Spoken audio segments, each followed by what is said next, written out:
Hello. Hello. Welcome back. Oh my goodness, it's the council center. Oh god, I just realized I forgot. What? I forgot to. What have you forgotten, Jacrono? I forgot to get Love the of my controller life. out so that I can actually control this from over here at our new setup. You don't need to move back to the actual keyboard in order to do anything. We can be as lazy as humanly possible. My short arms aren't long enough to reach the keyboard that I could just drag closer to me. Your little T-Rex arms. Does that mean that we both have T-Rex arms? That seems like a branding thing that we just both have tiny arms. I'm okay with that. Yeah. I mean, look, I'm into it if you are.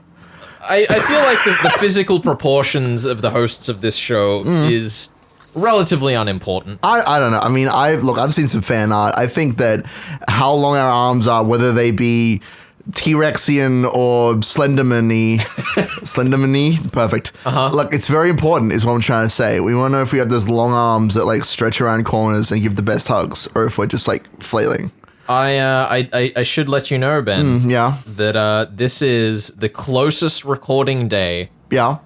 To the 3rd anniversary of the show. Oh. That we are going to have. Ever. Yeah. Assuming we just don't record ever again. It's true. It's true. That's it. Done. Well, there you go. Happy anniversary. Brr, throw some like confetti on the screen when I say that. Yeah, that's right.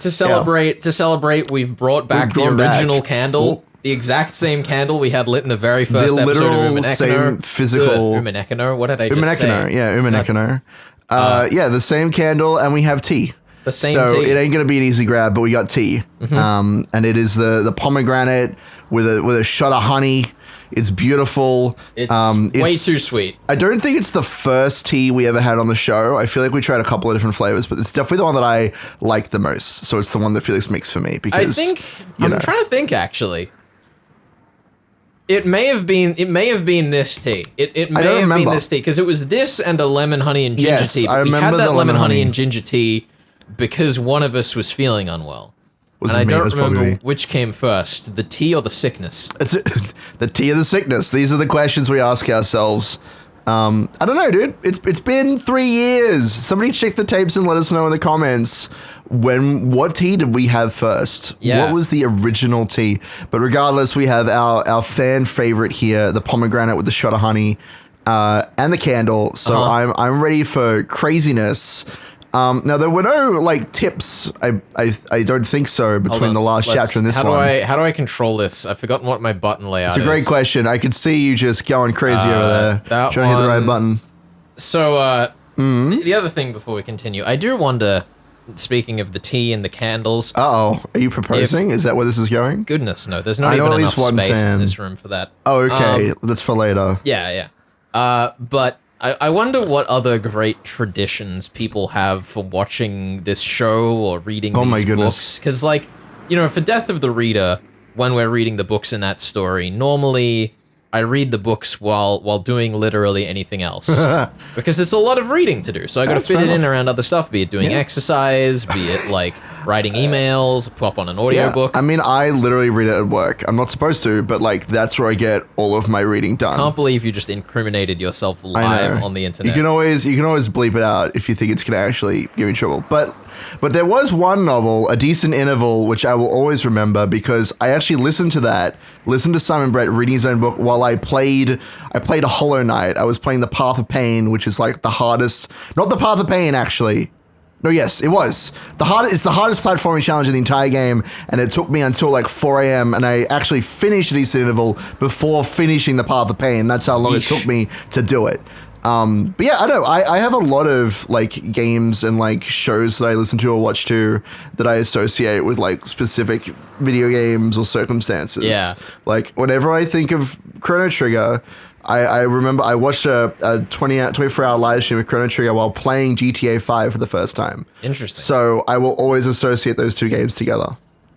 There's lots of stuff like that. I'm trying to think what the biggest association I have is in that respect because the most obvious one in recent memory is us and our hip cool friends have a Minecraft server. Hell yeah. And the biggest build project they did on the server I did while reading the entirety of Robert Gott's Good Murder. Which is a great story that I will hear no slander against. I won't hear any slander against it now either. Good. Because you're gonna hear a whole bunch of it. Slander the first two sections of the book, but the last section, down with it. There you go. It's at least a third of a good book.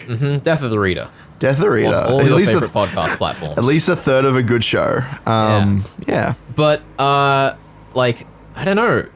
I think the weirdest one to me is like Higurashi and Umineko. Because we've done this in the format that we have, where it has now taken over 3 years to get to nearly the end of this, like, it's been just such an underscore for, like, big changes and periods in my life. I know, right?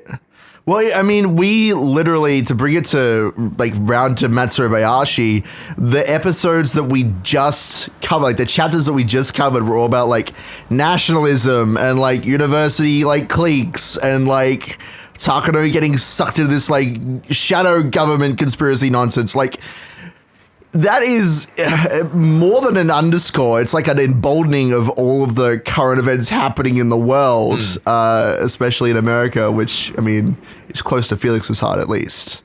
Like, all of these journeys that we've gone through, all these different stories, like, I will always tie directly to the changes in my life that I've had.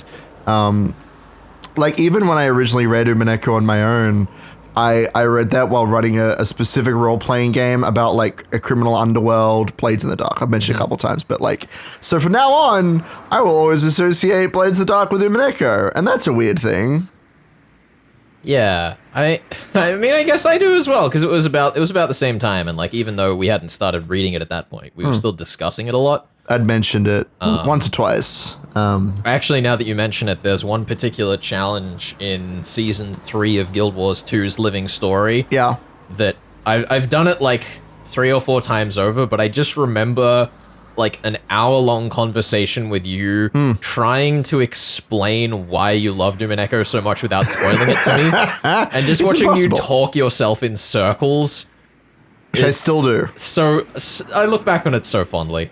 Do you have a recording of me talking like that? Or is that just like your memory? That's just like, my memory, unfortunately. I should have recorded it. You should have. We should have recorded our talks way before we started actually making these videos. Well, I think that was actually the day before I said, let's record it. Yeah. Nah, it was, oh my goodness, what a different time. We've grown so much, and we've brought all of you with us. That's right. Allow me to introduce you. Oh. This is you, I think. This is Major Takano. Major, this is Dr. Irie.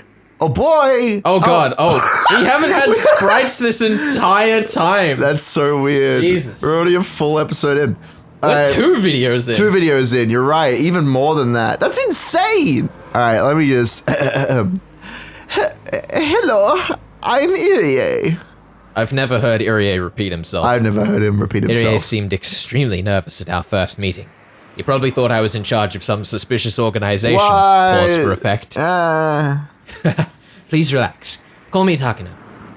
You definitely don't seem evil. Thank you. I mean, she might not be yet. Super You don't know. not evil. Thank you for having me here. I really appreciate it. Please have a seat. Oh, thank you.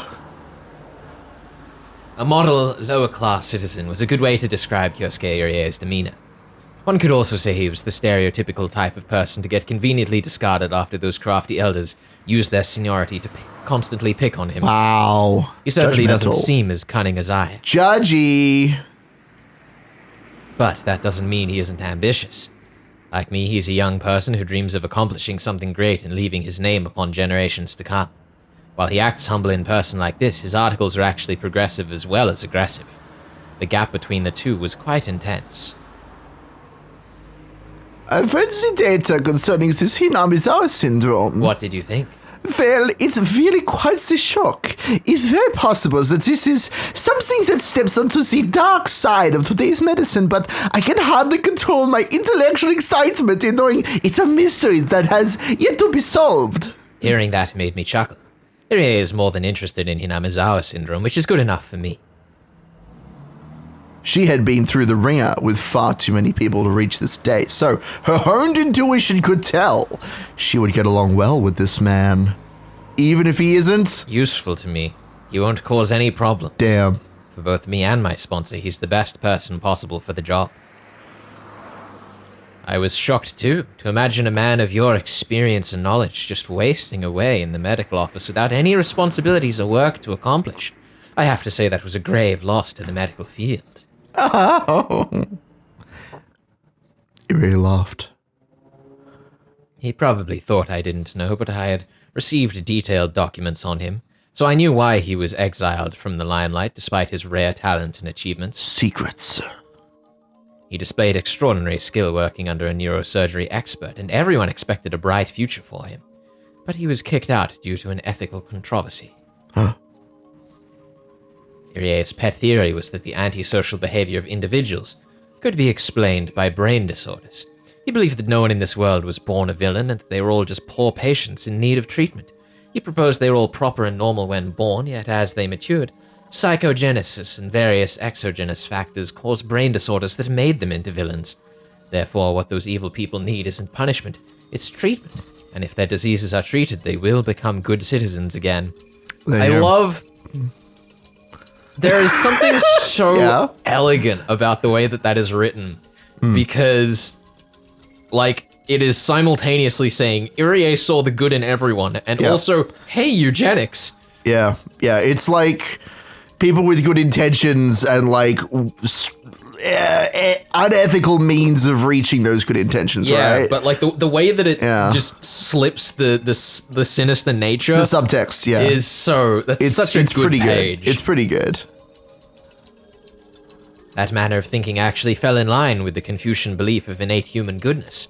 According to this theory, humans are born with the capacity for altruism towards their kind, and it is only afterwards that they learn and acquire cruelty. Irie believed that acquisition was the result of brain disorders. The human brain creates human thoughts.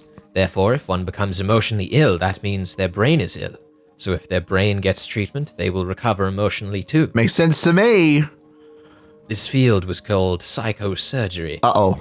It's fallen out of practice in the current Heisei era, but the surgical techniques were applauded until mid-Showa, especially since it produced spectacular results on a chronic mental patient that was said to be incurable. The man who invented it even won a Nobel Prize. Is that true? Can we get I don't know. Science backing on that one? Science, tell us. Where's the science team? Oh, you are the science team. I am the science team. Or is Google is Takano's weird ABC project? No, I'm using Bing to avoid the ABC Bing. project. You know what? That's fair enough. I don't want no chemicals in here. Okay, not a single chemical or biological thing or atoms. Get them out of here. They're so sinister. Humans think, that's why they become ill. Everyone knows that's why those who overthink matters are prone to mental illness. I love that line. Humans think that's why they become ill. If only we just didn't think. God, it's such a nice follow-on to the previous discussions as well. It's great. Apparently this is true. Yeah, who's the guy or gal? Antonio Egas Moniz. What? Antonio? Is he... Can we have him on the show? I don't suppose he's still around. I'm trying to... Yeah. Is it like, I mean, because he won a Nobel Prize for it, is it still research that's like widely regarded today? Or is it like controversy, Nobel Prize thrown out because of whack scientists? I'm very curious how that has turned out over history because I'm not familiar with this particular person. Apparently the things he wrote developed into lobotomy. Oh, good. So I'm just going to go ahead and say that it is not widely regarded today, but this admittedly is that's what I was afraid of. Skim of a Wikipedia article. Yeah, we should do some research between episodes, but you know, it's always interesting to see like what past science has wrought, even if it's awful, because we can learn from that, and we can do other experiments that aren't as horrible. You know? When the organ that thinks and debates grows ill, humans deviate from social behavior. Deviate! That part is called the frontal lobe. Put simply, psychosurgery is performed to cut the frontal lobe. There it is. This kind of surgery doesn't require removing the whole epicranium. A small hole is drilled through the cranium and a special scalpel is inserted down to cut it. It's not a major surgery, just a technique for quickly cutting the precious frontal lobe. Indeed, it was revolutionary in its simplicity. Sounds easy. Anyone could do it. All the severely ill mental patients miraculously recovered, so the technique spread around the world quickly. those with obstinate and chronic mental illnesses, the severely ill trapped in deep, inescapable depression. All of those could be saved by this technique. Throughout history, humans have come up with many different religions and magic tricks to heal emotional injuries. So needless to say, the idea of being able to treat them with a surgical technique was truly revolutionary. I've never heard Ryukishi repeat himself. Irie admired psychosurgery and pushed forward in the field of surgical techniques to treat human souls. Human souls? I love that. Oh, that's terrifying. You can't treat a human soul with surgery? That ain't how that works. That's terrifying. This is a very roundabout way to say Irie tried lobotomy and was disgraced for it. It was like, what if we just snip out the part of your brain that like allows you to process emotions properly? That seems like it would make you a normal functioning human being, you know? Just However, drill it in. From the modern human rights standpoint, severing a portion of the brain simply because someone is emotionally disturbed is absolutely out of the question. People gradually started to think differently and said that psychosurgery was inhumane. The frontal lobe controls how people think, but it's also the part that makes humans act human. Just drop the word emotion. There were quite a few cases where that cut caused drastic, irreversible changes in the patient. A baseless happiness born from lack of thought. A change in personality. A loss of interest in everything. Major mood swings due to a lack of control over one's emotions. Some even lost part of their memories. Of course, some didn't even survive the surgery. Sorry, if you just send a piece of rebar through someone's skull, you have a similar effect. So we'll just have to put lots of people down in mines, send rebar through their skulls, and it'll be fine. That'll work. Is this section of the story implying perhaps that the modern Hinamizawa syndrome is actually just forced lobotomies? I don't think so. I don't feel like that's what it's implying directly. I think that really all this is trying to say is that the quick fix method, even if revolutionary, is a simple solution to a complex problem. Yeah. Like, that is really what we're getting at here, right? As the Showa era approached this 40th year, use of psychosurgery declined. Also due to development of psychotropic medicine, the surgery was hardly performed anymore anyway. Yet some people still believed in the idea and continued to perform the surgery and gathered clinical data. They wanted people to recognize the value of the technique once again. Some of these surgeries were performed without consent. One theory is that in Japan alone, there were thousands of people who woke up from general anesthesia only to find part of their brain had been removed. Today, to perform such a surgery without a patient's consent is considered totally unethical, but it was different at the time.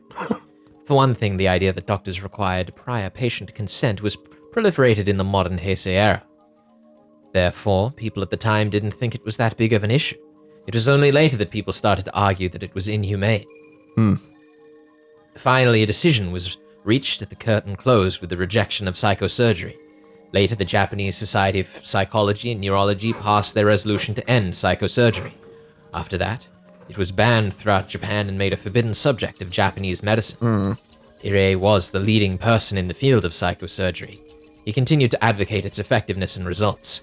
Therefore, he was treated as a war criminal who practiced inhumane medicine, and he was exiled from the public eye. So, he's a young man with ceaseless ambition, but also was the leading expert in this ancient field that had been disgraced. That's like a weird... He's a bit of a whack job, it seems like. He's a little bit like... He's a... You know, he's a little bit outside of the normal spectrum of thinking, let's put it that way. Yeah. However, that doesn't mean he changed his beliefs. He still believes that immoral behavior is caused by brain disorders, and the secret of treating them is, in fact, hidden in the brain. So the existence of Hinamizawa syndrome, caused by parasites living in the brain that control human emotions, actually affirms his theory. There you go. And so he knew that he must, alone, do what needs to be done to save the day. If it's all right with you, I would love to accept this position. Of course. Given Irie's history, he would never turn down this offer. Despite his mild-mannered appearance, Irie was possessed of a mighty ambition. There was no way he didn't desire a chance to complete research that would prove himself to the medical society that ostracized him. I'm handing him that chance on a silver platter. He's a determined boy. Thank you very much. I knew you'd accept. We're very lucky to have an expert like you. You'll be a great help. But are you okay with me being the director? Wouldn't it be better for you to hold that position, Takano-san? I'm just a simple doctor. You've answered your own question, my friend. I'm just simple doctor, man. Being in charge of other people is, Don't worry. I'll give you my full support. Our sponsor wanted to pick a civilian. Besides, wouldn't you like to be called Director Irie? Oh, yeah. Well, but... Oh... Irie laughed to hide his embarrassment. We're building a research center in Hinamizawa. Publicly, it will be a clinic, so with your consent, Dr. Irie, we'd like to call it the Irie Clinic. It's pretty cool. Lord of my own castle. That's more than I deserve. He'll also be placed under the SDF, so he'll be registered as a medical officer with them. Since you'll be my superior, you'll be a lieutenant colonel. Oh my goodness. Lieutenant Colonel Irie. How does that sound to you? It sounds too good to be true. Irie. Oh, I'm not a military man. I'd rather refrain from being called Lieutenant Colonel. Director is already a frightening title as is. Oh my. Oh. He's getting a chance to research brain parasites, plus being given the title of director of a new clinic as camouflage. Plus it comes with staff and funding. You'll even have support from the Defense Agency and the Ministry of Health and Welfare, as well as a research lab with state-of-the-art equipment. No wonder he's laughing so excitedly. However, there are some risks, too. I'm surprised they didn't give him a fake name, unless Irie is a fake name. I'm just saying, because he's like a disgraced member of the scientific medical community, and then he's like, I'm just going to open this clinic. Like, would that not be under some scrutiny from somebody, even if it's just a whack job journalist? Well, I'm just saying. Because it's like out in the country in the middle of, I guess, ostensibly it's nowhere. outside of the spheres of power, but... Yeah, like, you know, extradition from communities often means that you are forgotten about. Sure. Which is kind of a historical problem unto itself, because how do you remember bad deeds? It's true. And I guess that's kind of what this is tackling here. I guess so. Let's just see what happens. Since he'll be involved with this secret research, he has an obligation to keep it a secret. Also, he is going to an area plagued by a mysterious and bizarre disease. There's no guarantee he won't contract it himself. But Irie is too young to even think about those things. Aware of all the risks, he quickly signed the contract with the ambition to have people recognize his talent once again. I just feel like it added an extra layer of security. Be like, you are now Elmer. That's your name now. Done. I had to pick a name. Your name is now Elmer. No one will know that you are Dr. Irie of the disgraced medical field. Listen, Ben, I do have to let you know that because we have individual mics now, they can hear every inch that you bring that cup closer to your mouth. Are you telling me that they can hear me doing this? So when I do this, they can hear this lovely sound of the echo in my cup? It's like how you talk into the back of a fan and it starts to sound all weird. Like that. What am I doing? Yes, I understand. I just thought I'd do it for dramatic effect. Okay, thank you. When I saw him sign the contract, I finally relaxed. I knew he would agree to join us, but at the same time, I was afraid of the chance he'd refuse. Selecting a director proved more difficult than expected.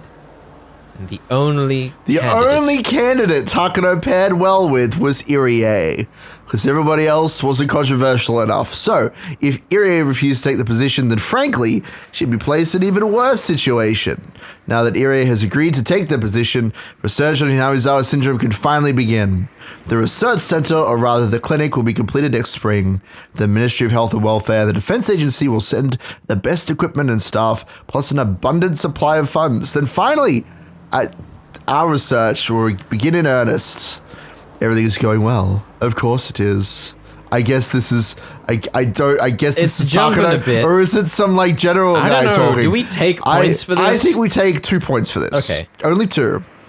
Only for this entire sequence of ambiguous narration makes just 2 okay. for this, because here's the thing: it's not spoken lines; it's only narration. But I feel like 1 point is too low, so we're taking 2. All right.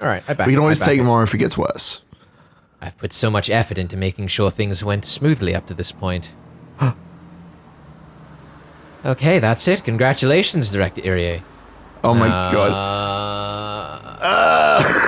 We just took points! Yeah, we can't take any more. We can't take any more. It's true, we can't. Not for now. Not for now. We're waiting in the shadows, though. So that said, contextually, I feel like that may have been obvious that it was being taken over by the third person. Oh, whatever. It's dumb. Get out of life. We actually make little sprites. Put Put them on Make more screen. sprites. Also, do that thing you did in Kikonia where you actually put the names of the people talking. No, don't do that, because then we can't have a points game. What the fuck, man? You know what? You're right. Don't say something so horrible. Like ruining this game. Side note, this mind game of ours. Someone mod Kikonia for us to take out the names. You know what? Yes, somebody do that for us. Send us the files. We'll do it. Unless it's a virus, in which case I won't open it. You'll open it anyway. I won't open it. I'll get you to open it on my computer. Hold on. Okay, that's it. Congratulations, Director Irie Major. The contract has been signed. I know. I was watching him sign it. I wanted to let you know. Well, thank you. I look forward to working with you, Director Irie. Director. Oh, I look forward to working with you too, Takano-san. Oh, I hope we can get along and you won't kill me or anything. I'll be devoting my best efforts to this, yeah. No, thank you. Let's both give our best.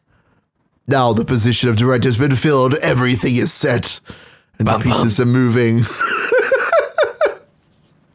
Oh shit, it's the moon. It's still in one piece. I was under the impression it had been sliced in half. Oh, you're right. That did happen at one point. Is this the Sonozaki place, or is it just ambiguous it's the Japanese same background? It's the same background that we had for the meeting at the end of the last episode. Oh, you're right. It is. So I guess it's just the old people again, like, oh, that's great, just great. Congratulations, Takano-san. No, Major Takano, isn't it? This was all possible thanks to your assistance. I must give my thanks to all of you. Oh, don't mention it, but we should save our congratulations until you finish your research, huh? You're only at the starting line, ain't you? Exactly. I'll be devoting my every waking moment to this research. Oh, we can hardly wait to see the result of what Dr. Takano couldn't finish. Ha ha ha. Is that still Takano? I don't know. Who's Sensei? Because Sensei is like, okay, it is some random dude. It's some random business dude who looks up to the Australian guy. Well now, Sensei, let's not talk about business today. Let's have a toast to congratulate Takano-san on the Irie Institute. This is your young man voice, young businessman voice? This is just the other character that I was playing in the room, Ben. So weird. Why would they call... The guy who has this voice is the Sensei. That makes sense to me. You know what? Why is the principal the bogan in a Japanese school, Ben? Why wouldn't Riddle he be? me this. Are you prejudiced against Australian accents? Are you saying they can't be in Japanese schools? Absolutely. Teaching the kids a variety of cultures and languages, in Australian? Australian is a very important language. We must only let people be educated by people with no accent. It's true. That's the only way it works. Because such a thing exists. It is possible to have neutral accent. No accent. You just speak naturally. And, exactly. You know, like I listen to myself, I have no accent. That's right. A perfect and objective way to speak the English language, or any language. All languages. Ideally, you'd be able to speak every language, but in the same intonation, and that's the neutral language. Done. In fact, if you could blend multiple languages into one sentence and make it like sound the same, make it flow, that's it. You've solved language. You've solved culture. Thank goodness. Thank goodness we finally so proud of us. We're so smart. Is this a character we've had already? I don't really remember the names of anyone in this scene. I don't think we've had any names, so I guess I'll just keep going with the Australian voice. Hello, everyone. I'm Nagata from the Ministry of Health and Welfare. I would like to say a few things before the toast. Takano-san, make sure he works hard, okay? His research center will be supporting the institute. If you need any technical support, just call him. Make him work hard? No, I have to thank you for your support. I'm Takano, pleased to meet you. Thank you for making sure that we had the right character. This is such a mess. I know. Oh god, I've hit the wrong button. Cut that. Takano-san, let me introduce you to these gentlemen. Meet Tomitaki Flash Kun and Okanoni-kun from the SDF. Why did we say we couldn't take any more points? I know. We could have just reaped the benefits. That's all right. There, you're back up from the SDF. I'll let them introduce themselves. Oh my word.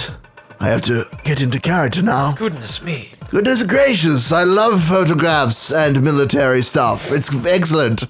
Also, you're kind of a cute broad, Takano. I don't know what it is about you. Maybe it's the murder in your eyes. Nice to meet you. I'm Tomitaki Flash. I've been commanded to serve as auditor of this project. I look forward to working with you. Funding for our research is largely coming from the SDF. It's only natural. He said the thing. He said the thing! For the SDF to assign a watchdog to make sure reasonable research is taking place. However, someone in a position like that should be my opponent. Why was someone in that position invited to this private party? Because they're cute. Does that mean this auditor is on my side too? Seeing that thorough groundwork, I couldn't help but feel the strength of having a sponsor all over again. I won't be staying in Inamizawa. I'll only come by routinely to check on the progress of the research. Oh, that's too bad. Inamizawa's a beautiful place with clean air. As a you. Oh, no. That's just too cruel of you. Please come visit us anytime. Outside of work, too. Thank you. I guess I will. If he really is an auditor, I should maintain a good, improper working relationship with this man. He'll hold the key to all future adjustments of our funding so long as we continue drawing it from the SDF. This cute boy. There he is! Oh my goodness. His first official appearance. Oh, God. Give us that new sprite. Oh my God! Holy crap. That is a poor-fitting suit. Oh my God. I'm sorry. I'm taken aback. That is some fucking hair is what that is. And that stern face, he's ready to punch a man's lights out immediately. I just, Yeah. I guess they're trying to differentiate him a bit from the ultra buff sprite of Tomitaki, but like... That is definitely the most different sprite out of the set. Like, it is the most contrasting. Because he doesn't just, like, have different facial features. He's also, like, leaning backwards. Yeah, he's, like, slouched back. And so his hair is, like, framed by his shoulder and, like, the nape of his neck. Like, his hair really stands out in the image. Like, that's so weird. Also, his, like, right shoulder looks like it's protruding forwards quite aggressively. Dude. Yeah, he's about to knock someone's lights out. He looks like he's in the middle of a dance move, like, where he's popped forwards and he's about to, like, release. He's about to the next step of the dance. Dun, dun, dun. That would explain why he's leaning back as well. He's done like the roll forwards with the shoulders with his back leaned in. Yeah, he's ready to go. Don't ask me to demonstrate this. I mean, we don't have you on camera, so what's the point? Exactly. Only I'd be able to see you. Which, I'd like to see it, but the audience wouldn't be able to, so maybe later. I'm Okanogi. Nice to meet you. He's the commanding officer of the Mountain Dogs, one of our unconventional warfare units. They may also be assassins. They're very cool. They'll be stationed in Namizawa to provide you direct support, Major. I like that they're like, yes, it's a warfare unit. Should I consider you my bodyguard then? Their principal duty is guarding VIPs and preserving the secrets. Think of them as your hands and feet and work them hard. Thank you. Oh, I forgot to switch the sprites back. Well, you can sit on that.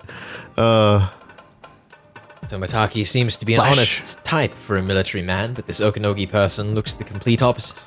His main job is to preserve secrets. I bet he's also good with espionage tactics like counterintelligence and information control. I will say, look at his eyes. Look, they're like narrow, like especially compared with Tomitaki's eyes, which are like, because most of the characters have like wide and full eyes. The only ones that don't really have that come to mind is Takano. I really feel like Okanogi's out to get me. Yeah, it's just like Takano. Like he's looking right into the camera, so he's like, I'm coming for you. Yes, that would explain his demeanor. Since the SDF is funding our research on Hinamizawa syndrome, of course this is considered a military operation. Therefore, this research has to be done in secret. That's why a unit like this is necessary. Besides, it's very reassuring to have someone capable of combat working under me. I should maintain a good relationship with him too. He has such a good smirk. Oh, it's gone. Okay, enough introductions. Come on, Tomitaki Flash Good, and you can relax too. Put your boots off. Let's put aside our ranks today and have a toast. While this is supposed to celebrate the establishment of the Irie Institute, Irie himself isn't here. But that is his job, after all. Damn! Irie is simply a puppet to fill a seat. Damn! Of course, I expect him to help me a little with his expertise, but he's ultimately an outsider. To the village? This was supposed to be a gathering where I would show my appreciation to those who helped me establish the Irie Institute. But it has turned into them thanking me for all of my efforts. I'm always the one to pour alcohol for others, but today people are pouring alcohol in my glass. The new participants were trying to make me happy, and all the top people talked to me casually. They all praised my hard work and my efforts. My research is now recognized by many institutions, and I'm ready to spread my wings open wide.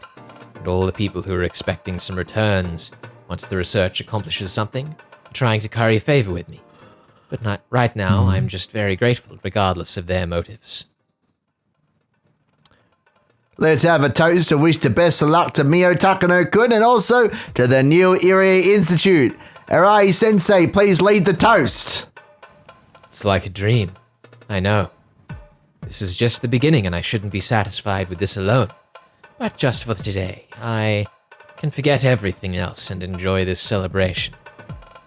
I'm not a heavy drinker, but the drinks taste good tonight. And the more I drink, the happier I get. This really is wonderful.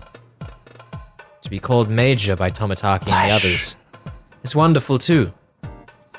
That's the rank my grandfather had during the war. I've never heard Ryukishi repeat himself. Oh boy. That means I've finally caught up with my grandfather. Are we finally gonna get it? Are we gonna get it? Are we gonna get it? On the nose symbolism? This is only the beginning. From here on, I intend to reach what my grandfather couldn't. Is it time? This is the best night of my life. I guess not. I'm waiting for the biggest... Oh god, it's not over. The biggest symbolism. I guess we're not done though. What is the biggest I can't tell you. It's a Japanese thing. It's like a word thing. It's like one might call it a numbers game, but I'm waiting for Ryukishi to reveal it because I know he's going to say it a lot. I'm just waiting for it to begin. So I'm just warning you to be prepared for number-related shenanigans. I'm always prepared for number-related shenanigans. Let's do it. I ended up leaving to fix my makeup. Nice. I'm filled with elation. Wait, where's she leaving to fix her makeup at? Her car? I don't know. Where do you fix your makeup then? You know what? I wouldn't know. I just kind of happens. I wake up in the morning. There's like all sorts of makeup on my face. You know what? Actually, my weapon of choice would be the Homer makeup shotgun. I feel like that would be how I would do my makeup in the morning. Good I'm Lord. Just saying. Now listen, you gotta have a tight kit that you can use on short notice. Without much additional work. Do you carry a handbag, Felix? I do not. Or a purse? Or no? I mean, I carry a laptop bag. That may count. You can for some stick it in people. there. You can stick it in there. Yeah, you could keep a little like one of those little like circular like clam cases that has everything in it. It depends on what you need, Ben. But the point is, you have to be prepared. You know what? That's fair. And this is why the question, is she going to her car, is a little silly. Is it? Yeah. You don't think she might have kept her stuff in her car? I'm just saying. If she has to leave the room to fix her makeup, like, you know. You don't do it in front of other people. It spoils the magic. But she's going outside. She could have just, like, walked in the next room. I'm just saying. Maybe this is the next room. But there's rain, and there's, like, she's saying she needs to feel fresh air. Or maybe it's like a balcony on the outside of the room. She's clearly, nope, she's going outside. This is a closed room, pun intended. And if I was to open this window, you would hear the sound of rain. You know what? You're right. Let's find out. Let's find out where she is. I need to feel fresh air to calm myself down.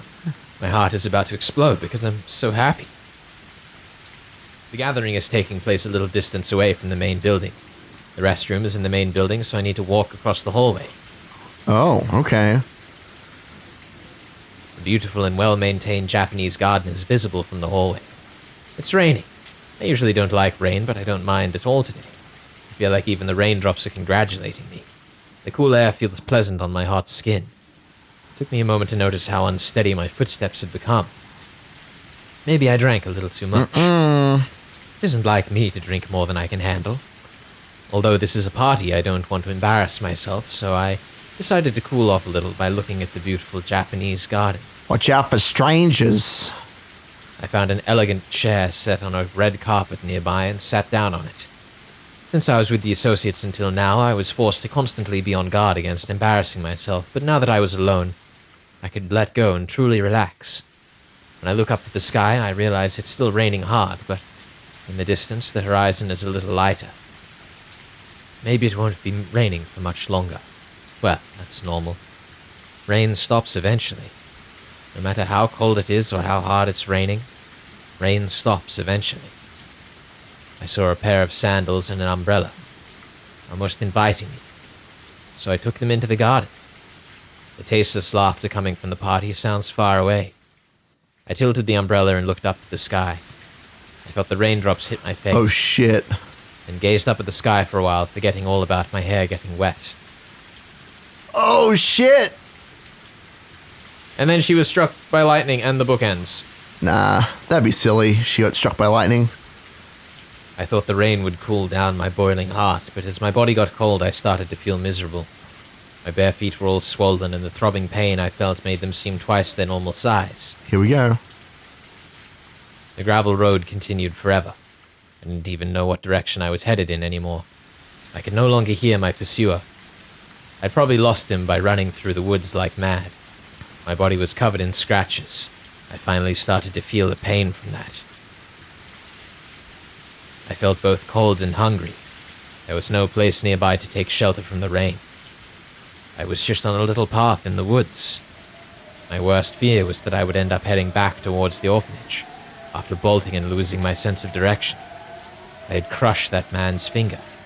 I didn't think I bit it off, but I was sure it would leave a scar. Taking that into consideration, it was very clear to me what kind of torture awaited me back at the orphanage. Therefore, I'd have to reach the House of Love and Mercy. If only it had been daytime, then I could easily have found the right way to go. However, with this rain, there was nothing I could do. But I couldn't stop. I had to keep walking until I reached something. Anything. I wondered if Eriko and the others had escaped safely. I didn't know how many people came after us, but at least one came after me. In other words, it meant that they had a better chance. Did they reach the House of Love and Mercy? Were they drying themselves with soft towels? And if they still remembered me, would they save a towel for me too? I felt so cold. I wanted to find shelter and sit down, but there was nothing of the sort. I saw a tree that looked like I could take shelter under it, but the branches and leaves were dripping with water. It was then that I realized the sky was gradually getting darker.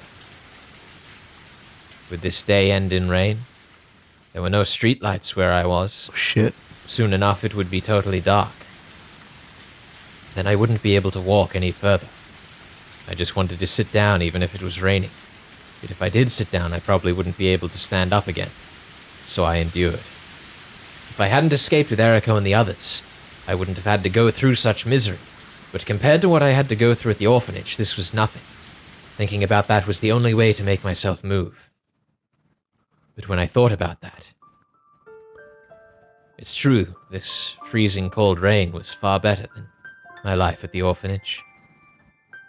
But that was only when compared to the life at the orphanage. Was it better than the normal lives of kids my age? I didn't even need to think about that.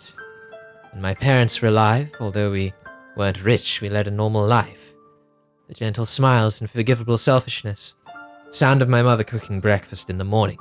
The sound of a newspaper being folded. Precious memories like that. I didn't need anything else. I had plenty of friends. I had fun at school. I didn't like my teacher, but I liked studying. I had everything I needed. That was enough for me. I never complained. I never did anything bad. So why was this happening to me? Everything went downhill after that train accident. The die of fate kept rolling a 1.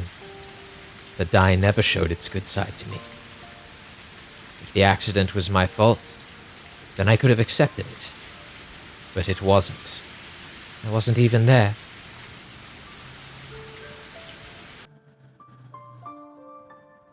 I waited for my parents at home. I liked going to the mall with them. We always had a meal at the restaurant in the mall. I always told them to let me know if they were going to the mall, but on that day they went without me, while I went to my friend's house to play. My friend wasn't in, so I went back home. I didn't see anyone at home and found a note that said they were going to the mall. I regretted going to my friend's house. I waited at home.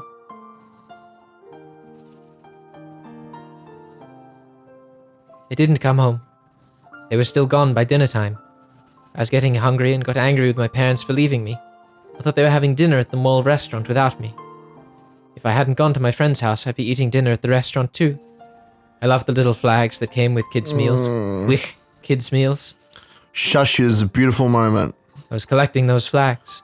Oh, now I feel bad again. Yes, I was. I was trying to collect 20 of them, thinking that once I collected 20, something wonderful would happen. But I couldn't collect 20 of them. I only needed one more. If I had one more, maybe the accident wouldn't have happened. A very sad memory of a flag from a kid's meal. I kept waiting for my parents to come home from the mall. I was hungry, so I started to eat some dried fish. If I ate too much, my mother would find out, so I was careful not to gorge myself. Then the phone rang. All this regret. Ugh. I assumed it was from my parents. I answered the phone in an angry manner, but it wasn't them at all. It was poor music scripting. Shush you. What happened to the house? We had rented it, so maybe someone else had already moved in. What happened to my room? What about my desk and all the flags that were in the right middle drawer? If it wasn't my house anymore, then where was I supposed to go? Even if it remained my house, my parents wouldn't be there to welcome me or protect me. All of that innocence just gone. In a flash. I feel miserable now. Just because I didn't have my parents to protect me, the whole world became so cruel. How could anyone take me away from the house I was used to living in, just because my parents were gone? Why didn't they just leave me alone? They asked me many things. They tried to confirm many things. But how could I have understood any of the forms they gave me? I was asked a yes or no question. I had no choice but to answer yes. And before I knew it, I ended up at the orphanage.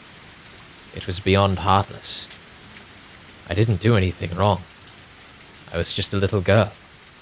I had to sign so many papers, but why this?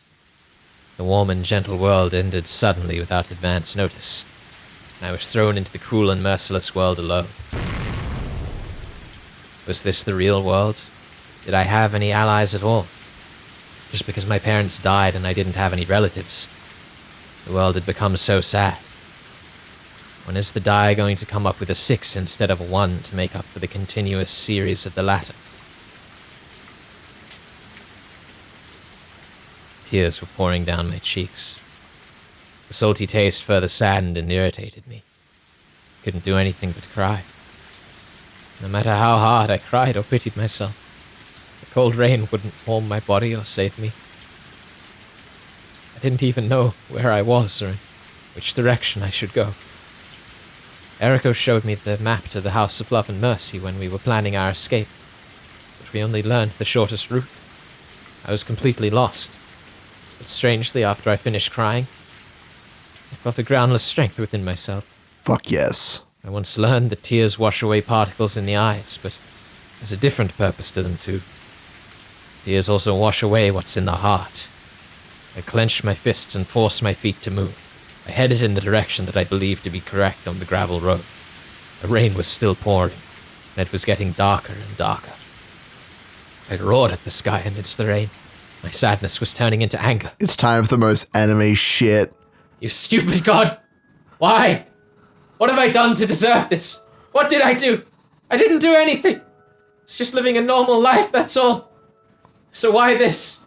My daddy told me there are good things and bad things in life, but neither lasts for long. That means this misery won't last that long either, right? I won't be all alone in this miserable place forever, right? Isn't that right? As I looked up, I felt the raindrops hit my face. There is no God. I knew that in my heart. But such disbelief wouldn't save me. If I believed he was there, I should have been saved. No, I needed him to be there. Was he going to answer me? I heard thunder. That wasn't thunder. And I realized... It was thunder, don't question it. He was there and he was listening to me. Here we go. In his eyes, everyone was supposed to be equal. And he was listening to me. It's time to fight God. I've gone through enough. More than enough. If I was too happy before, then I could take this misery. But I wasn't. I was living a normal life. If you ask me if I was happy, then sure, I was. But this is what I get in return. That's not fair at all. I heard thunder again. He was listening. I continued. If this fate of mine was your mistake, then let me be free. Please end my misery and let me be happy again. But if this is in fact my fate and I'm supposed to live this way until the end, then I don't want it. Kill me. Kill me now with your lightning. Just finish me off now. Come on. Kill me ruthlessly right here and right now. I heard thunder again. It was loud enough to make me shiver. Normally I would just hide in the house and wait until the thunder went away. But on that day I wasn't afraid. Come on! Kill me! Miyoko Tanashi is right here! Just like you killed my parents, take my life too. The heavens replied to my provocation. The heavens took aim at me, a lonely human who dared sling constant, insolent insults at them. That was my wish. I opened my arms. He's God, so he wouldn't miss me.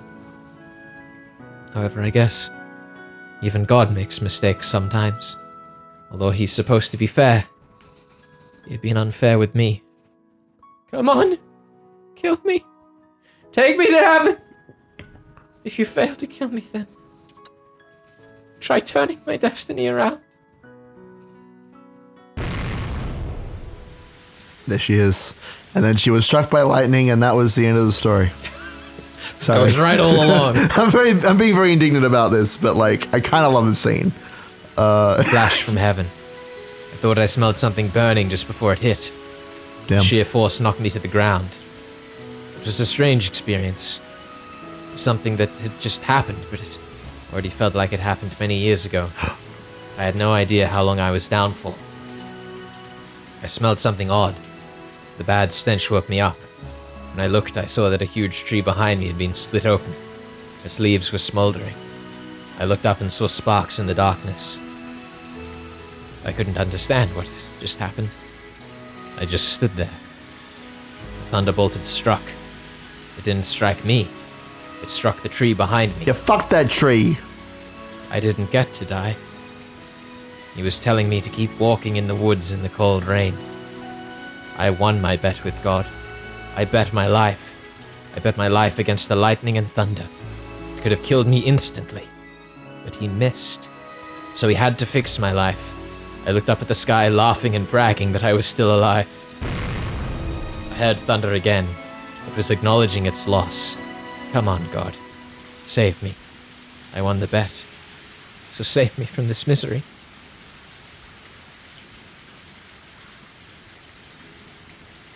I stood there. I waited for God to do something while the rain poured down on me. But he didn't answer me again. I couldn't hear the thunder anymore. Again, I felt the warm tears pour down my cheeks. What was I thinking? If there was a God in heaven, he wouldn't have let anything like this happen to me. My miserable life was the proof of God's non-existence. The darkness was about to swallow me utterly. Would I have to sleep out there? God must have wanted me to die slowly in this cold rain, instead of granting me an instant death by lightning. I wish the sun would go away. I wish the sun would never rise. I wish that as the woods had grown completely dark, my existence would be hidden by that darkness. I wish that I could just disappear.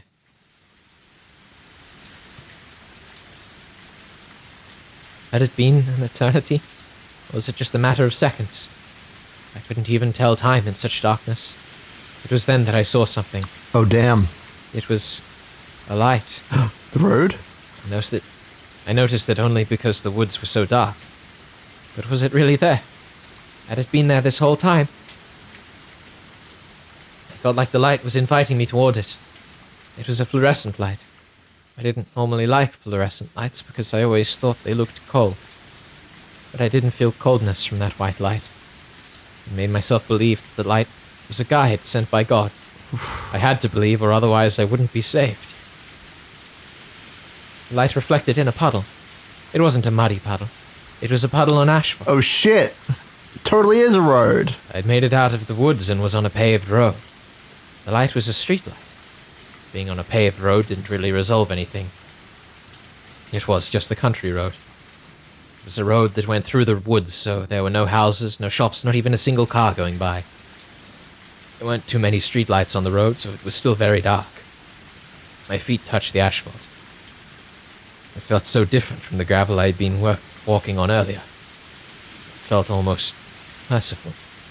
My feet had grown used to walking on gravel, but after feeling the softness of asphalt, I never wanted to go back to the former again. I could only choose between heading left or heading right. I was grateful to God for leading me to this asphalt road, but I wished that he'd given me a little more guidance. Such a little bit of luck couldn't make up for all the unhappiness I'd gone through. Just watching her backflip on whether she thinks that God is like hurting or helping her. Yeah. And like, then she, like that last sentence, I was about to comment, and then we got that last sentence, which is like, this bit of luck. Like, hold on. Is it God? Is it luck? Like, this scene, I kind of want to save it till we finish it, but like, this scene is such a good example of what we've been discussing this entire time about like modes of myth. It's just like a very simple human example of how a person in an extreme, like, emotional circumstance can like attribute real world phenomenon to like God, spirits, whatever. It's kind of interesting. I like the fact that she also thinks that like God is fair is like a weird thing to me, because if we're pulling from the Christian God, that's definitely not true. Like there is an entire story about how they made the Ark of the Covenant, and God was like, don't touch it, but you should carry it, you know, on poles, and they started carrying it in like a cart pulled by an ox. And one day the wheel on the cart broke, and this one guy in the Bible, I don't remember his name, he's like, oh no, the Ark of the Covenant's gonna touch the ground. That's really bad. That's like really awful if like God's home touches the dirt. And he like puts his hand on it to stop it from falling into the dirt, and he's fucking smitten. Like, God is not fair. He is a horrible, like, judgmental figure, at least in the Old Testament, which is very much what this is invoking. But like, I don't know. I just find it really interesting the way that Ryukishi's trying to like portray God as like a judgmental figure, because even Takano is having a hard time like figuring out what is God and what is luck, and like what God wants from her. Like, have you heard of Job? Have you heard of that guy who just like suffered his entire life because of a bet that God made with Satan? Like, it's insane. It's insane reading this. It's also very interesting that it uses, I mean, I guess somewhat typically for Ryukishi, but it uses a very Western use of God. Yep. Rather than being like the individual elements of myth that tend to reflect more Japanese culture. Yeah. It is this singular being. Yeah, he's not using the concept of kami quite so much in this case, which is interesting that Ryukishi has decided to kind of frame it under that Western influence. Because I mean, it's something that he's fascinated with, right? The blending of Western and Eastern cultures and concepts. There's almost a cynical part of me having just read All the Tears in China, which is on the shelf over there. Which we talked about on Death of the Reader. Yes, so that's the second plug we've done this episode. The award-winning podcast. But kind of looking at how it sees the rise of fascism in the context of the introduction of Western culture to the East. Sure. Not explicitly saying that was like the cause or origin of it. The causation. Yeah. But more that I guess the kind of very nationalistic thinking maybe has been inherited in some way is what it's implying. Sure, yeah. Particularly, and admittedly, having not been terribly well informed about the American influence on Japan after the war. Oh my goodness. But you should read Rosecrans Days. Well, cut that. That's a controversy. We don't want to do I was just about to say, it sounds like a far too controversial statement. But the idea that kind of the nationalistic element was somewhat inherited from America after the war, and that's what's led to kind of the progression of events that we've just seen here. It's interesting that that's where Ryukishi's chosen to so directly insert Western culture for, I don't want to say the first time this story, but perhaps the most blatantly this story. I mean, it's definitely an undercurrent of the story as a whole. I'm not an expert on this, but I know that it is a commonly accepted kind of undercurrent that, like, the way that Hinamizawa syndrome is used to like talk about like people from outside coming into the village and like it's not safe for them, and like they're injecting something new and different into the village. Like if you replace outsider with like Western people and Hinamizawa with Japan, you get a very kind of interesting dialogue that Ryukishi is like tackling here with the ideas that like with these two cultures clashing, it can cause friction, but that Keiichi, like, coming to the village is overall a positive thing. Like, he I don't know if he's willing to say, like, I mean, maybe Rose-kun does say this, but I don't think he's willing to say, like, West is bad, Japan good, right? Because isolationist policy is a whole other kettle of fish that has heavily influenced Japan's culture. But, like, he's clearly engaging with those topics. Even in Higurashi, in Umineko, in all of his works, he seems to be very interested in the ways that completely opposite cultures, very alien cultures to one another, interact and how they can both positively and negatively influence each other. Which I think is really cool, actually. And that was when I sensed his guidance. There we go. I saw another light in the distance. It was only on the right side. Oh, no. I headed towards it, and when I got there, I understood what it was. I also want to say, because I apparently have just brought this book up every goddamn episode, but there is a scene in Pork, the horror naturalistic novel by Chris Freddy, where we see the main character Pork in the very first of the short stories. He wakes up from hibernation while he sees a light in the distance. And he's like, man, what a great light. He spends the entire story trying to get to this light.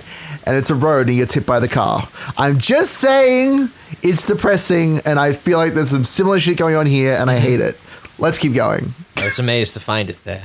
A telephone booth. Oh, no. The wires had been cut. There was a small girl Oh, no. who would actually make a call this in the dilly middle of a of pickle. nowhere. Whoa. A telephone booth in the countryside was rather unusual. There were plenty of red public phones all over, but I'd always thought telephone booths only existed in big cities. It almost looked as though the telephone booth had been put there as a punishment for doing something bad. When I thought that, I felt bad for the lonely telephone booth, and it reminded me of myself. Even if I went inside the telephone booth, what could I do in there anyway? I already knew the answer to that question, but no matter what, I just had to get in there. Lots of important moments happening in telephone booths as well, which I find very interesting. The door squeaked as I opened it. There were lots of bugs flittering around because of the light. I mean, it's a very on-the-nose just thing. Communication is important. Yeah. Communication binds people together, and what a complex metaphor. Look, I love it. I love that that's like what he's going with. Yeah. I usually hated bugs. As long as he doesn't say it, we're fine, okay? As long as he doesn't say telephones are the way that human souls communicate with each other. Right. As long as he doesn't say that, I'm down for it. I usually hated bugs, but in that moment I felt like that they were I felt like they were my friends. No, that they were. Like me. You need to have 5 4-letter single-syllable words, one after the other. That's how you make a cohesive sentence. Fucking it's one of the most obnoxious typos where it's not wrong, it's just inconvenient. It's just way too lengthy and awkward to read. It's not even like fancy words. It's just 5 one-syllable words that you do not need. But in that moment, they were my friends. I felt like they were friends. Like you could just cut out like 1 or 2 words from any 1 or 2 words and it'd be fine. It'd make for a good rap verse. Yeah. Sheltering from the rain like me. There was no heater, but it was still very warm inside of the booth. Nice. It sheltered me from the cold rain. Soon enough, I crumbled to the floor. The warmth from the fluorescent light embraced me gently, and I felt like it was telling me that it was okay to cry. Oh, no, I feel bad again. But I had no more tears left because they'd all been spent in China by Solari Gentil. Wow. Because I cried them all when the lightning struck. You ruined that metaphor. Ruined it. You want me to do it again without ruining it? You've already ruined it. You can't unruin it. Just let it be known that Ben didn't want it fixed. I didn't want it fixed. Aching scratches covered my body. My calves were in pain too. Oh. Everything hurt everywhere and I didn't want to get up ever again. Get this girl a blanket and a hot chocolate, okay? I wished I could fall asleep, but if I did that, the staff from the orphanage might find me. Also some vegetables, please. The windows on the booth were high up, so if I sat down, I wouldn't be visible from the outside. But as it was the only shelter in these dark woods, the staff would be sure to check it. That was why I couldn't stay there for long. Mm-hmm. Telephone booths back then weren't completely made of glass, so it was possible to hide inside one. This PSA brought to you by... Brought to you by implied context. Nice! That's so weird. My exhausted spirit understood that I had to... that had to be a translation thing. That's it has so to janky. be. Also, that means they couldn't make the fisherman joke back then, which is sad. You know that one near the riddle where you're like, there's a telephone booth near like an ocean, and there's a man, he's like lying dead in the middle of the telephone booth, and the windows are smashed, and his wrists are cut. What killed him? What killed him, Felix? Answer the question. The telephone? No. So he was on the phone. He went, the fish was this big. Oh, right. You know, it? We may have actually had this discussion on the show before. I believe we have. I think we had it in an echo. I have. Talking about fishermen. Now we're talking about telephone booths, okay? It's a double whammy. It works on multiple levels. I had excised that horror from my brain. It works on both the telephone booth and the fish level, okay? It's a double whammy of a joke. Strike that from the record. No! It's like my favorite joke in the whole world. You have terrible taste in jokes. Wow, that's subjective. Subjective shit. My exhausted spirit understood that I had to move, but I just couldn't make myself. Maybe I was experiencing some kind of vision. Uh-oh. I felt a strange calmness that I'd never experienced before. I didn't feel that I was myself. It was very strange. I saw someone called Hanyu. I thought that maybe I was killed by that lightning. I'd assumed I was still Miyoko Tanashi, but maybe I wasn't her at all. I seriously considered those things, and I started to think that the telephone booth had something to do with it. Fuck. Because God led me there. He couldn't have done so just because it was providing shelter from the rain. There had to be something else. I wondered what it was. Could there be something in the booth that could save me? But what? What is happening? Oh my god. A telephone booth is used to make don't do it. But I don't have any money. But then, oh my god! I noticed something that looked like copper. My heart skipped a beat. A single coin! The 10 yen coin I saw there wasn't there before. Did I just miss it? Yes. Yeah. I didn't think so. It must have just showed up. Modes of myth. In other words, this 10 yen coin was guidance from God. He was telling me to make a call with that coin. Screenshot that page. But who? Who could you possibly call? There was no telephone book, and I didn't know any numbers. In that case, I could only call a number I... Oh, you did know a number. Did God want me to do that, then? There was only one coin. I could only call one number, and I couldn't talk for that long. I challenged God earlier, so it was just a matter of course to think that God was challenging me in return. What if a little, number pad came on screen and we had to, what is the number that you call? It better fucking not, now that you've said that. I hope that's what happens. Oh my god. I only had one chance, and he wanted me to test my luck with that chance. I left the phone booth and I looked up at the sky, and I yelled in my heart, "You're on, God. You're on, God!" I wondered who I could call. Who? My house? My parents were dead and I had no relatives. Even if I called, nobody would answer. Actually, the phone bill wouldn't have been paid for a long time, so the phone line would already be disconnected, except for that time a few pages ago we were talking about how Someone other people had probably moved in. Yeah, somebody would pick up, they'd just be like, who's this? Who's this person? My house was my lost life itself, not the debris of my life. Oh my god. Calling home would simply be an expression of regret, which ran counter to the positive attitude of one trying to change their life. Counter-positive? So surely using the coin to call my house was wrong, which meant I had to cast this 10 yen coin towards my future. Future. Oh my god. My future. What future, anyway? Then I heard a huge thunderclap which cleared my mind. In that state of mind, I saw something from the past. My mouth is open. This is insane. This is fucking ridiculous. This is great. It's the last sight of my father. His final moments on the hospital bed. Though suffering from pain, he tried to tell me something very important.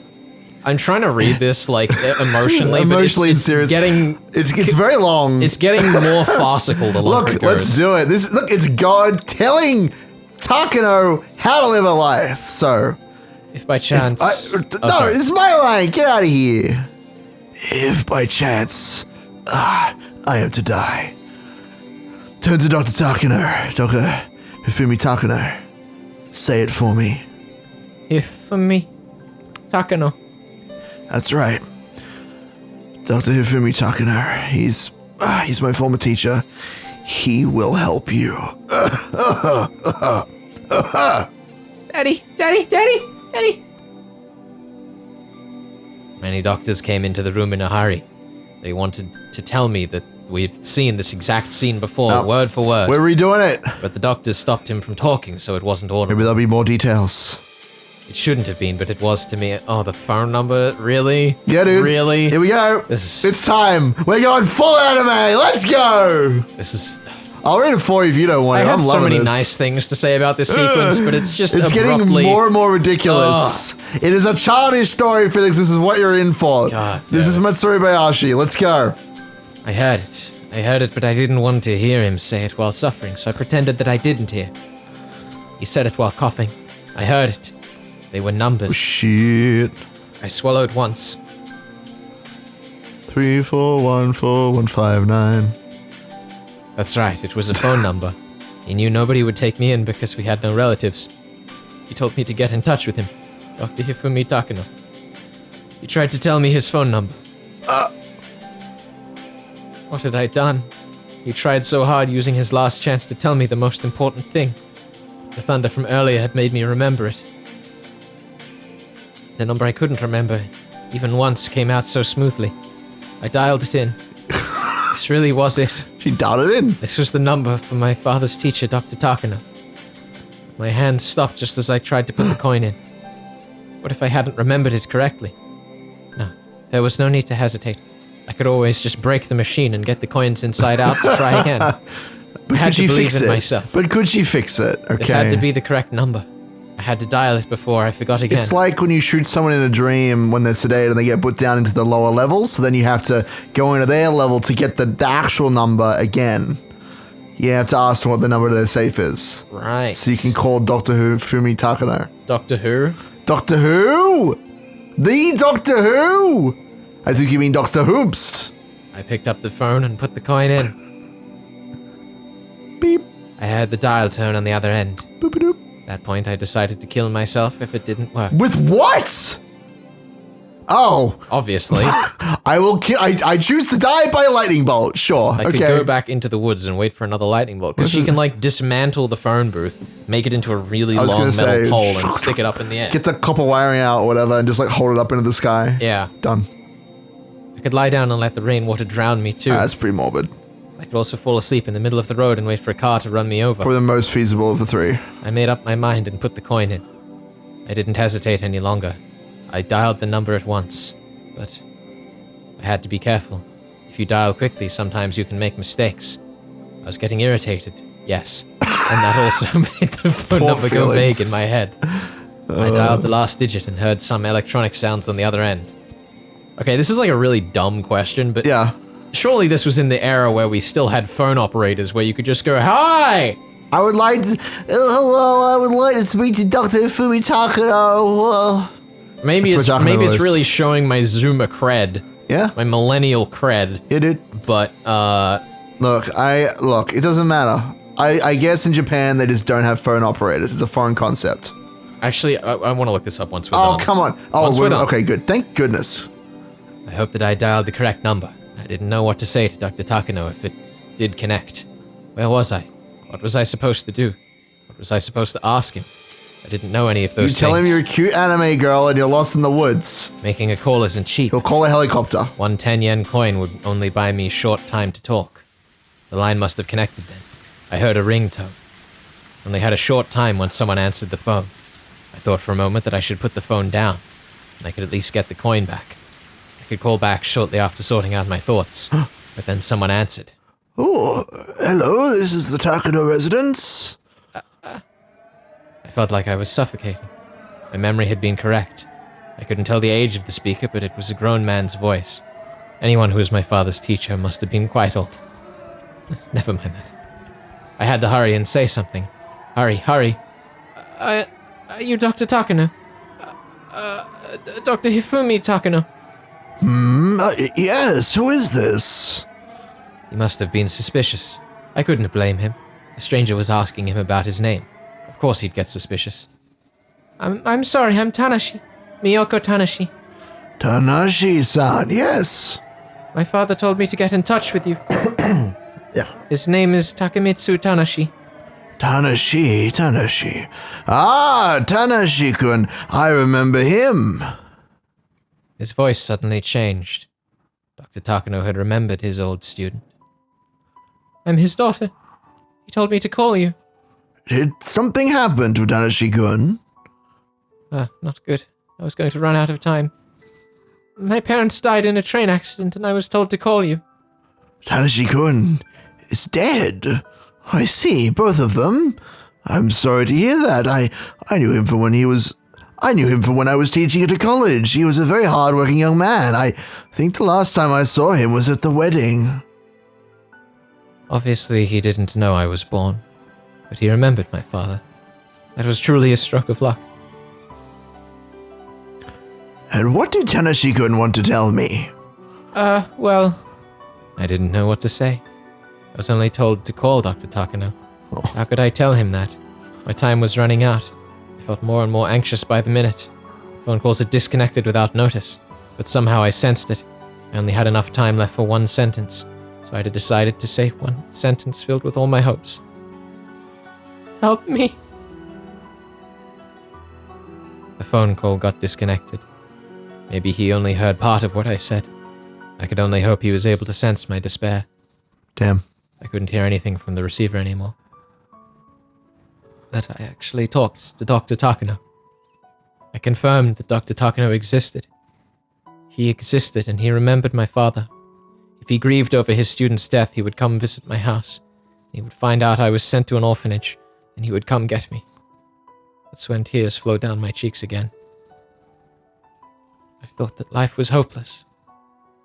I never knew that finding even a grain of hope could make me feel so happy and strong. The voice I heard on the phone was so warm and dependable. My father must have thought about me for a long time in that hospital bed. And he came up with a name that he could trust his daughter with. Dr. Hifumi Takano. So I could trust Dr. Takano. I had to believe that he would find me. It might take more than just a few days. I'd have to wait patiently. A few days, a month, more. I could only wait patiently. Either way, I couldn't stay in the telephone box. The staff would easily find me there. I went out into the rain again. But this time the rain felt a little warmer than before.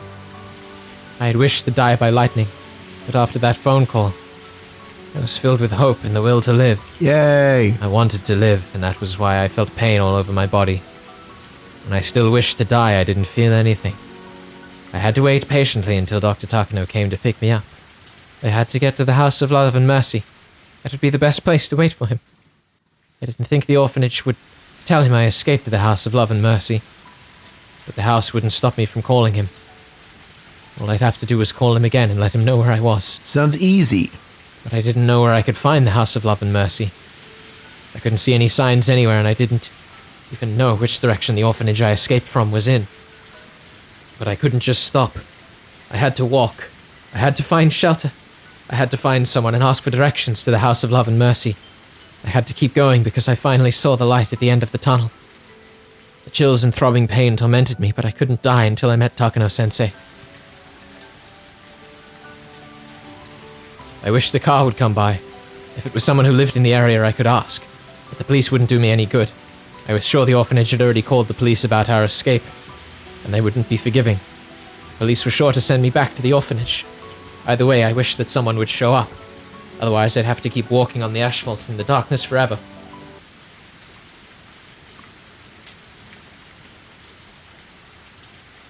How long did I walk? Still, no car. Just as I couldn't help but think that maybe the world perished, leaving only me behind, a car showed up. Oh boy. I sensed the car coming up behind me, so I turned around. I saw the headlights approaching me. I thought for a moment. Should I stand in the middle of the street to stop the car? It was so dark. I didn't think the car would notice if I just waved at it. But if I were to stand in the middle of the street, I could get run over. Well, I thought the car was getting closer and closer. When I made the phone call, I panicked and didn't know what to say. So this car, I'd have to think very carefully. If I couldn't think of anything, that I should just let the car go. With those thoughts vaguely on my mind, I was incredibly surprised when the car slammed the brakes with a screech and came to a stop. Maybe I wasn't all there after that miraculous experience of lightning striking near me. I'd half lost my mind in those dark woods, so I probably wasn't thinking very straight. Because the car had stopped after recognizing me. In other words, the driver knew who I was, and the only people in the area who would recognize me were... Suddenly a chill ran through my whole body. I started to dash away. I heard a voice calling after me. I no longer had the strength to run. My feet were trembling and I couldn't make them cooperate. I realized then that I shouldn't have sat down in the telephone booth.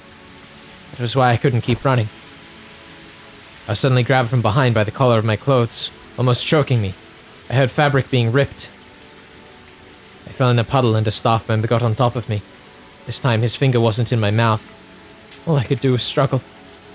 As I did so, I remembered all the scary stories Eriko and the others told me. All the tortures the child who was caught had to endure. The drowned duck punishment, the squished caterpillar punishment, and the splayed piggy punishment. The names of those eerie-sounding punishments came to my mind. I screamed and struggled with all my might, but it was too late. I was shoved into the back seat of the car.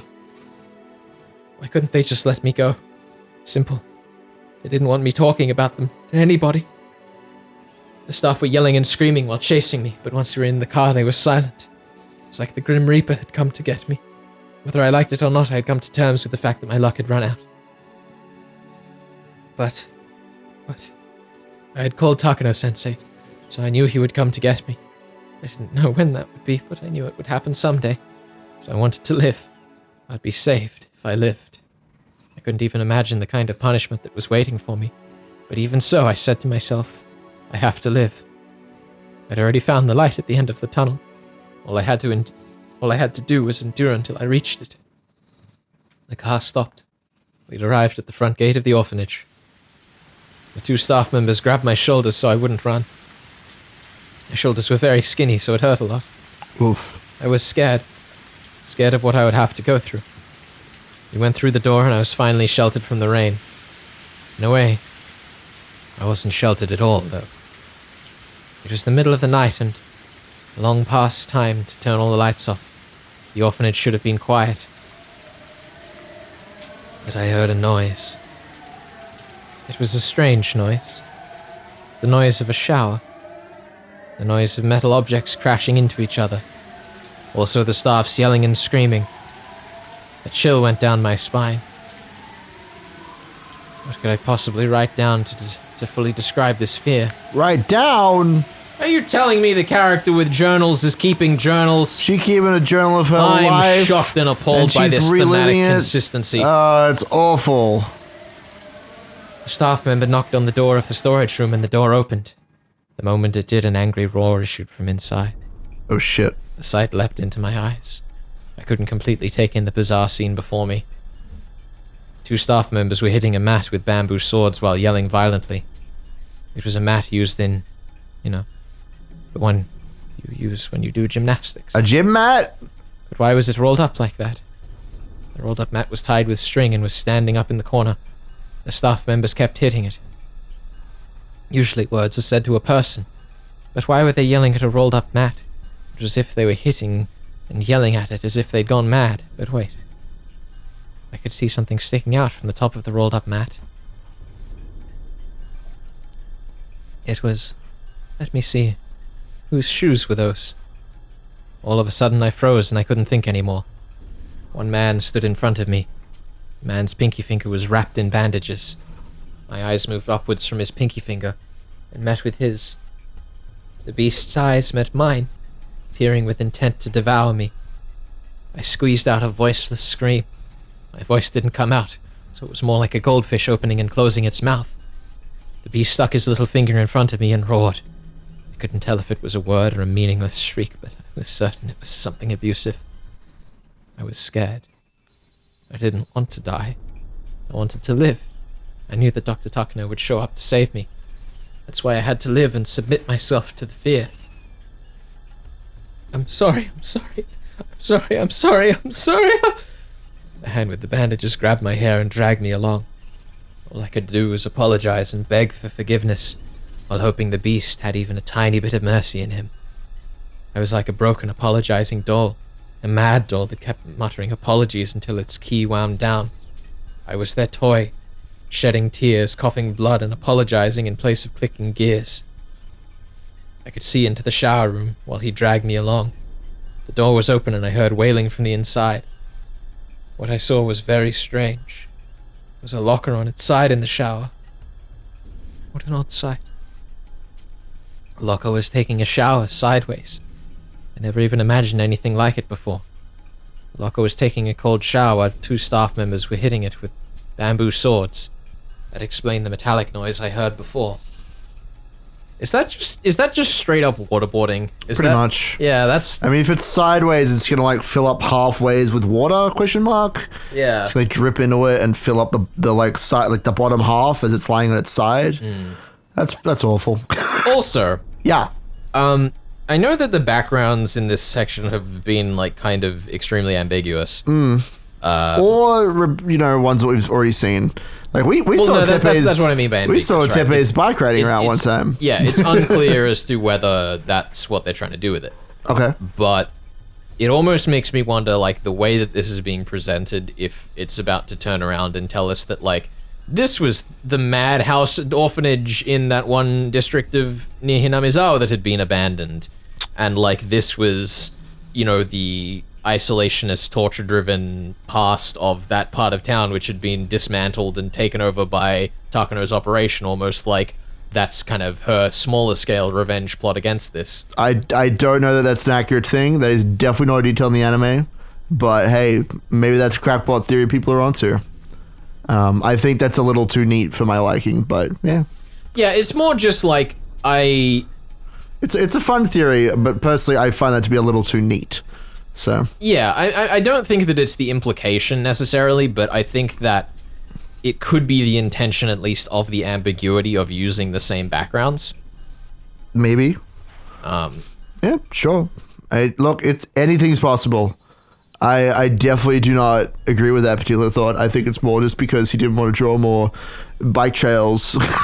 Not wrong. You know, but sure, I like it as a theory. It's a fun idea.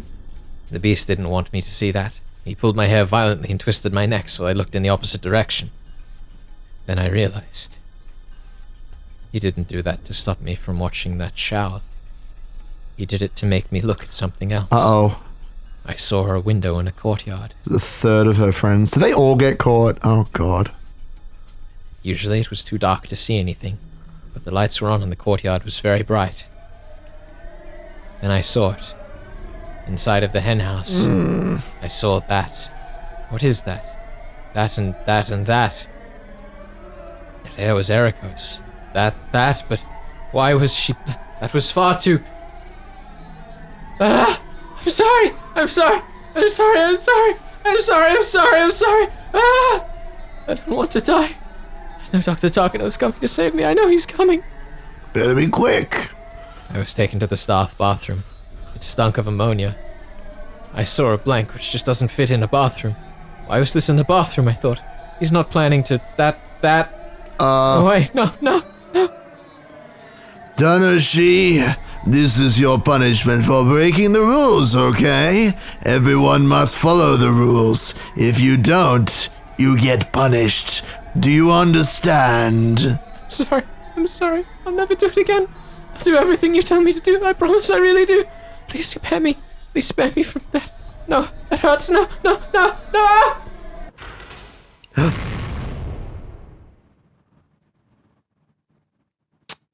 Pleasant.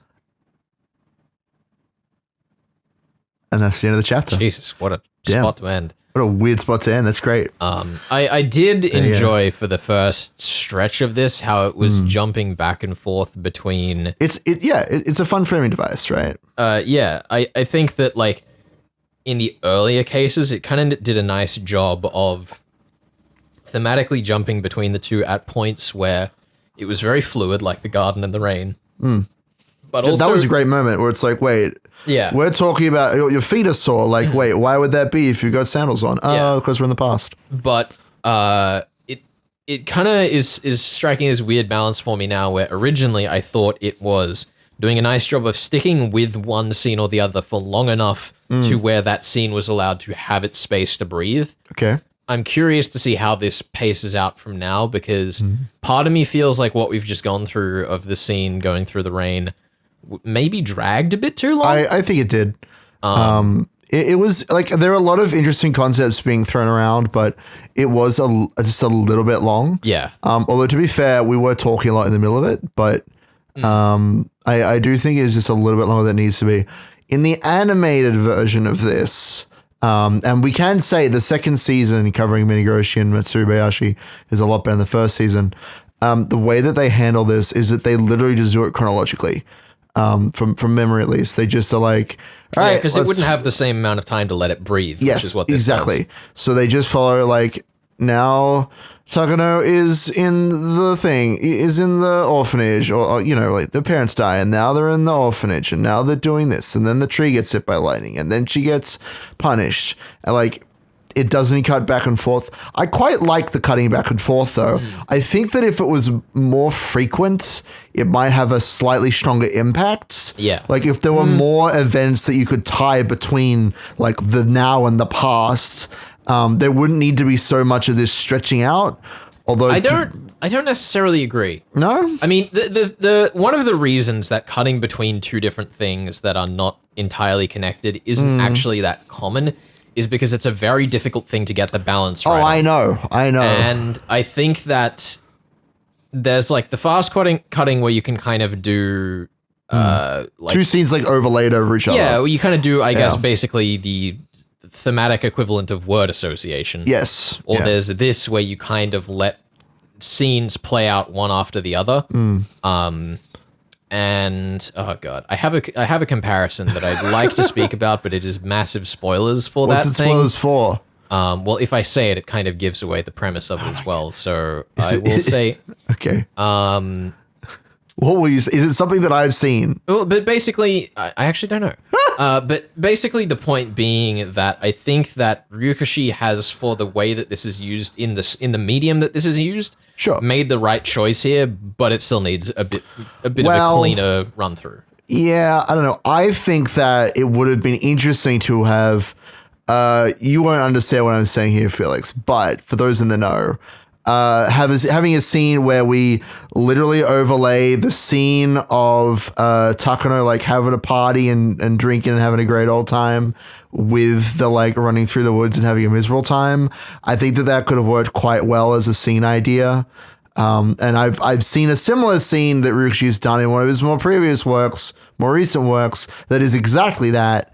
I think that trying to like cut those two scenes together a little bit more closely would have alleviated some of the stretching that we're feeling. But that's just my feeling. That's just my thoughts. That's how I would have like written those scenes, I guess. I seriously think that the best way to have fixed this sequence, like with one fell swoop, would have literally just been to when the phone is answered, someone cut to someone talking to Takano in the garden, be like, "Why are you out in the rain?" Yeah.